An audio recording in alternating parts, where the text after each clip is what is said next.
Pendekatan keterampilan proses sains merupakan pendekatan pembelajaran yang berorientasi kepada proses sains.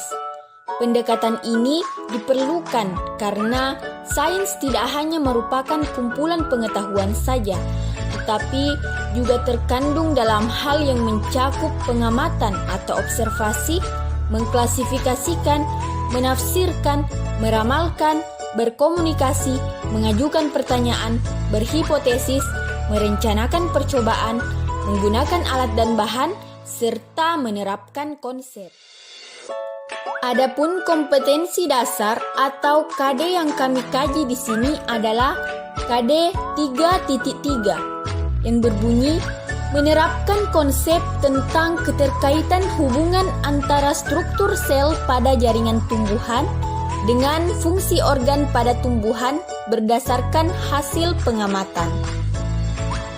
Nah, baik, sel tumbuhan yang telah terdiferensiasi akan berkelompok membentuk jaringan sesuai dengan bentuk dan fungsinya. Pengelompokan jaringan tumbuhan didasarkan pada bentuk sel, letak, fungsi, asal, serta tingkat perkembangannya.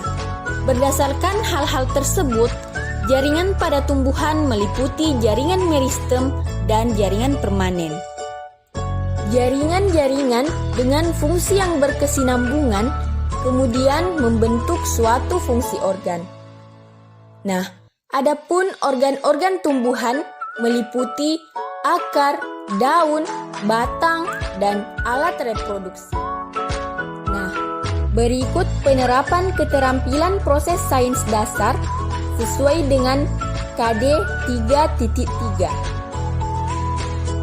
Dalam keterampilan proses sains dasar, hal-hal yang harus dilakukan adalah sebagai berikut. 1. Observasi.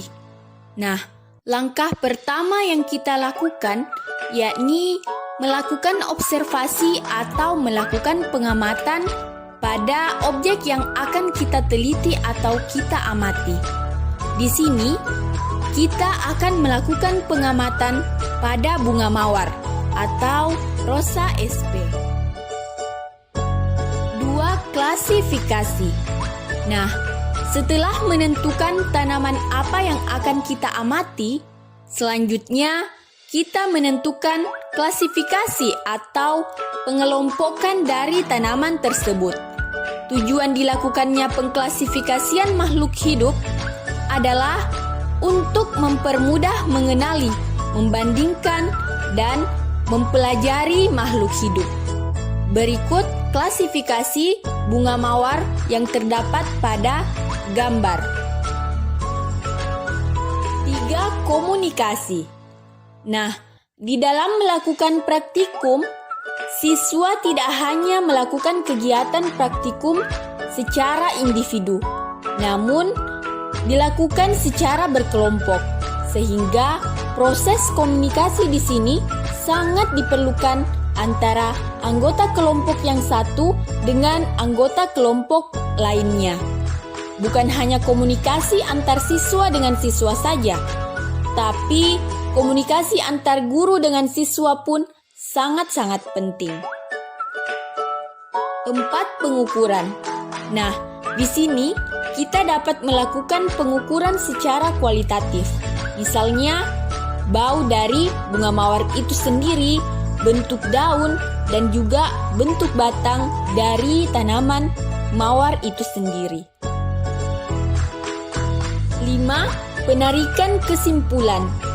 Nah, dari hal-hal yang telah dilakukan sebelumnya, dapat ditarik kesimpulan bahwa bunga mawar merupakan jenis tanaman semak yang berasal dari genus Rosa, sekaligus menjadi nama dari bunga yang dihasilkan oleh tumbuhan ini.